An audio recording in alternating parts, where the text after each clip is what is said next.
Anyways, talking about characters, I love this guy. He's a great guy. Been in the music industry for a long time. Martha and the Muffins. Worked with Martha and the Muffins. Worked with another great band, the Parachute Club, which a friend of yours, his wife was in that. He's got a lot of great stories in this book called Pop Goes the Weasel, Rock and Roll Off the Record. Give it up, Gerry Young.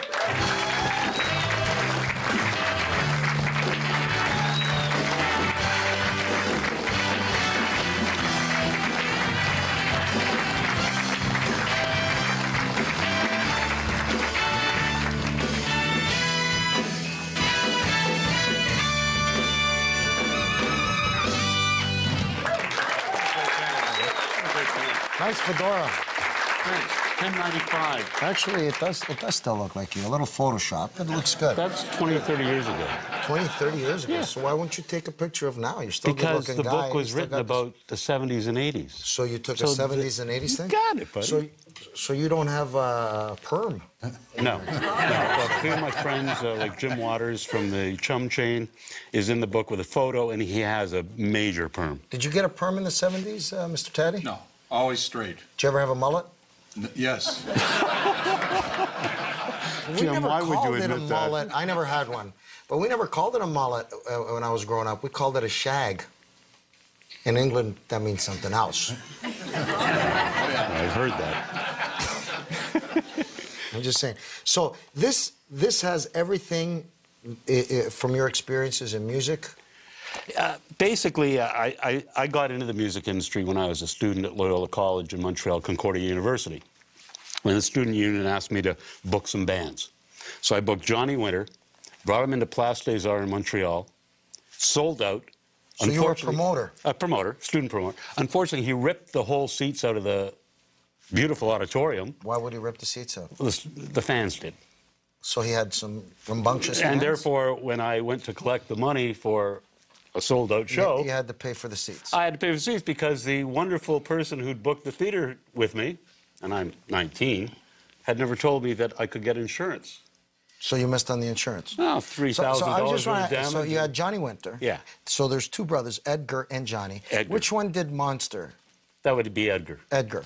So was he the most successful out of the two? No, Johnny. It was Johnny. Johnny so is the original albino white blues guitarist of the century. So Edgar did tan-tan-tan-tan-tan-tan-tan. That's right. Okay. And the other guy was the... Rock and Roll Hoochie Coo. Rock and Roll Hoochie Coo. I remember that. Yeah, I remember. that's Johnny Winter.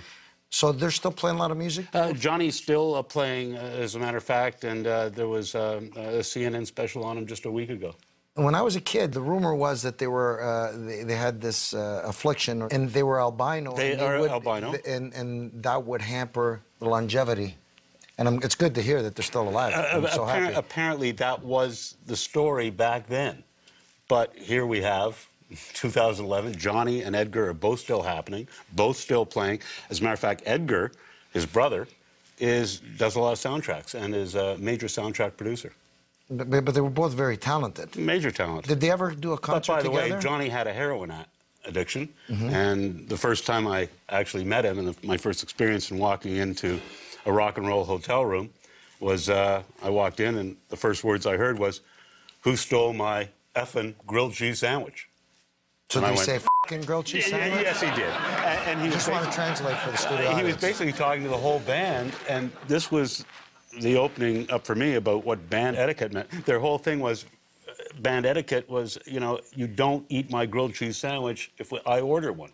And I thought to myself, when I walked in the hotel room... Did you eat it? No, no, another band member ate it. And when I walked in the hotel room... Because I hate when that happens. When I order grilled cheese sandwich... And Johnny... And Bryden or Bobby, and they always do that. Johnny was steamed, same thing. I get pissed off, too. I don't blame him. He did, so that was my... So I order 4, so those sons of bitches like rats... Talking about rats. But see, that's what he should have done. But I walked in, he'd only ordered one for himself. Did he put ketchup on his... Because I like a little ketchup on my grilled cheese. I didn't notice. He went back into the bathroom to do heroin. I didn't notice. I don't know if I like a little heroin after. But that's what he did. He missed his grilled cheese, so he went to do heroin. I don't mind a scotch. That's the way it works. Are you scotch or heroin after your grilled cheese sandwich? By the way, what a great band. First scotch, heroin later. You know, just looking at you with the little tape between your glasses, I don't think heroin's part of your... I see a matzo cheese sandwich. What about you? You like a little scotch after your cheese sandwich? I can't do the hard alcohol. No? So that's your big experience with the... No, that was the Withers. first experience, Frank. That wasn't what's my the big next... experience. That is hardly a big experience, Frank. That was my first experience. So what was your big experience in the music industries? We're not talking about that night. I guess getting a gold record with the Parachute Club would be... That was a big deal for you? Yeah, sure. So tell me about that.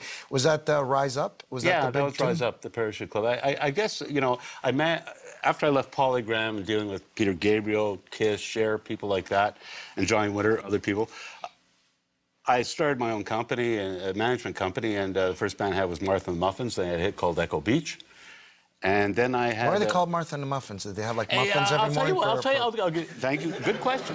They like bran muffins? They want to be regular? People said, why did you call yourself Martha and the Muffins? Well, at that time, there were bands like the Sex Pistols, the Clash. Okay. All hard-edged. Mark Gain, the lead writer, along with Martha Johnson and Martha Muffins, said, you know something? I'm sick of... They were from the Ontario College of Art, 19 years old. They said, I'm sick of this bullshit about the Clash, the Sex Pistols. Hardcore titles. More punk than new wave. And Martha Muffins were a new wave band. So they said, let's go opposite. Were they like an Elvis Costello? Because Elvis Costello at that time was a little... No, they weren't like... They were more like... Joe Jackson? No, I would say... more like, say, the B-52s or Talking Heads. B-52s. Because we're talking about a female singer in the band. Yeah. I don't know. I remember Martha and the Muffins more poppy. I mean, I know it was pop. new. Total pop band. I mean, the other one that you met, the B-52s, I couldn't listen to that Lobster song. I guess I'm saying that because at that time, they were a new wave band, another new wave band, and lead singers. At that time, female vocalists as lead singers were coming into the fore. But Martha and the Muffins were very melodic. They could sing. They were talented. Absolutely. But here's where the rub came in. The band eventually decided to change their names to M+M because the like muffin the M&Ms thing... because they started eating chocolate. The muffin thing was starting to get to them. We went to an interview in New York. Cholesterol, because they're fattening. No, Frank, it has nothing to do with that.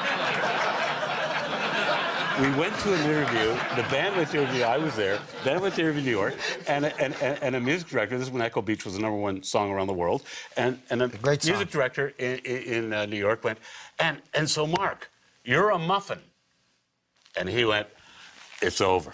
So they went to M&M's. They went to M&M at that point, and then realized that, and they had a huge hit with a song called Black Stations, White Stations, but across the States and around the world, especially in the discos and the hip places. But at that point, they realized that M+M wasn't the cachet that Martha and the Muffins had as a name. So the guy pissed them off. He changed the name of the Muffins and had nothing to do with the fat content. And then they went back to Martha and the Muffins, which they still keep today. So they're still around, Martha and the Muffins? Absolutely. Great. Absolutely. They've done a number of soundtracks, Mark Gain and Martha Johnson, a number of soundtracks for television and films, and they just came out with a new album called Delicate. Because I'm not being disrespectful. I'm just joking about the muffin stuff, because I like a muffin. I know, they're good. You like muffins, guys? Tim Hortons does great muffins. They don't make your kind anymore? No. They don't sponsor us, so I really don't give a rat's ass about it. Maybe we can get them on board, Frank, if we push. My mother makes good muffins. Well, we there make you go. muffins. Anyways, so moving right along. Yes. So you work with the Parachute Club. I find it interesting that at the pinnacle of their career, at the top of their career, they did a tune with John Oates where they were like putting out singles like they were going out of style. How did that come about? We'd done the first album, and Rise Up was a major hit and won the Juno Award for Single of the Year. And the second album we did was an album called Feet of the Moon, and it had another great single, and the band won Band of the Year the next year for Canada, for the Junos. And then we needed a third album, so obviously we were looking for a producer. And we had a band meeting and decided that let's everybody come up with a name of a producer in the world who we want to produce the next album. To work with the band. To work with the band for the next album. And we had basically our choice of, because the budget was such that we could throw out names. So we sent out demo tapes of the first 5 or 6 songs off the last album to a number of producers, and the first one that came back saying, hey, I want to do this, is John Oates. Wow. And from Hall & Oates. And was one of his prerequisites to being a producer or producing that album was for him to be singing in it? Because when he sang, it became not Parachute Club, it became a Hall & Oates. For me, when I heard that tune... Love is Fire. Love is Fire, I thought it was a Hall & Oates tune. Mm-hmm. So he basically catapulted them from a mainstream pop band, right? And solidified them as the real deal because he did. They're in the Guinness Book of Records, Hall & Oates, for the most single hits.